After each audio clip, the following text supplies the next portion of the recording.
ఆ వ్యాపారంలో సూర్యవర్ధన్ ఎవరూ ఎదుర్కోలేనంత ఎత్తుకెదిగాడు. వ్యాపారాన్ని భద్రంగా కాపాడుకోవడానికి 5 పార్ట్నర్స్ ని మూల స్తంభాలుగా ఎంచుకున్నాడు. భార్గవ్, రాజేంద్ర దేశాయ్, ఆండ్రూస్, గురు పాండ్యన్. సూర్యవర్ధన్ కున్న అతి పెద్ద బలం అతని తమ్ముడు అధీర.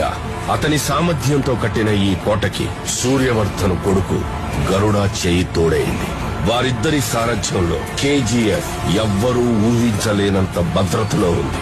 యుద్ధంలో 3వ వాడి అడుగుపడి వాడు చెప్పుల సైజు చిన్నదైనా వాడు అడుగు పెట్టాక దారి పెద్దదైంది.